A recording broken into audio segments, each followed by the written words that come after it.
எல்லாருக்கும் சொந்தம் அப்படிங்கிற விஷயத்த நம்ம எல்லாரும் சேர்ந்து எடுத்த முயற்சியில் எதிரிக்கு காட்டியிருக்கிறோம். என்ன காட்டியிருக்கிறோம்னா, நீ முருகானந்தத்தை வெட்டிட்டு தப்பிச்சுட்டு போயிட முடியாது. சென்னையிலிருந்து, மதுரையிலிருந்து, கோயம்புத்தூர்லேருந்து, பல ஊர்லேருந்து அவருடைய உறவினர்கள், சொந்தக்காரர்கள், தோழர்கள் எல்லாரும் அவருக்காக வேண்டி குரல் கொடுப்போம் அப்படிங்கிற ஒரு உறுதியை காட்டியிருக்கிறோம். உயர்நீதிமன்றத்திலேயும் நம்முடைய வழக்கறிஞர்கள் தலையீடு செஞ்சு ஐஜி கண்காணிப்பின் கீழ் ஒரு 3 மாதத்தில் அந்த வழக்கு விசாரணையை முடிச்சு அறிக்கையை தாக்கல் பண்ணணுங்கிற ஒரு வரலாற்று சிறப்புமிக்க தீர்ப்பை வாங்கியிருக்கிறோம். இந்த நேரத்தில் அடுத்த கட்ட நடவடிக்கை அந்த குடும்பத்திற்கான பாதுகாப்பு, சட்ட ரீதியான வேலைகளை செய்ய போகிறோம். அதுக்காண்டி ஒரு குழு ஒன்றும் தொடங்கியிருக்கிறோம். அதில் இல்லாதவங்களை உங்களையும் நாங்கள் நினைச்சுக்கிறோம். எல்லாரும் சேர்ந்து எடுத்தால் மட்டும்தான் இதை ஜெயிக்க முடியுங்கிற நம்பிக்கையில் நின்று நாங்கள் இதை பேசிட்டு இருக்கிறோம். வர்ற 23ஆம் தேதி அவருக்காக வேண்டி ஒரு நினைவேந்தல், ஒரு வீர வணக்க நினைவேந்தல் பொதுக்கூட்டம் இங்கே நடக்கணும்.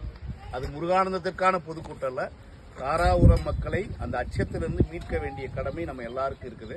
அதற்கான ஒரு பொதுக்கூட்டம் அனைத்து அரசியல் கட்சிகளையும் அழைக்கிறோம். பிஜேபி, அதிமுக தவிர்த்து, மதவாத சக்திகள் தவிர்த்து அனைத்து அரசியல் கட்சிகளையும் அழைக்கிறோம்.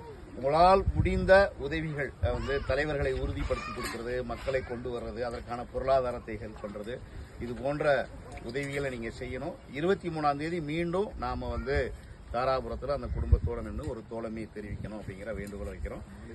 ஆமாம், மாநில அளவில் இருக்கக்கூடிய எல்லா தலைவர்களையும் அழைக்கிறோம் அப்படிங்கிற ஒரு முயற்சியை தொடங்கியிருக்கிறோம். இது ஒரு கூட்டு முயற்சி. ஆமாம், ஒரு வழக்கறிஞர் மேல, ஒரு மனித உரிமை செயல்பாட்டாளர் மேல கை வச்சா இது போன்ற ஆதரவு கைகள் வரும் அப்படிங்கிற விஷயத்த தாராபுரத்தில் உறுதிப்படுத்துவதற்காகவும் அந்த குடும்பத்திற்கு தோழமை செய்வதற்காகவும் இந்த முயற்சி எடுக்கிறோம்.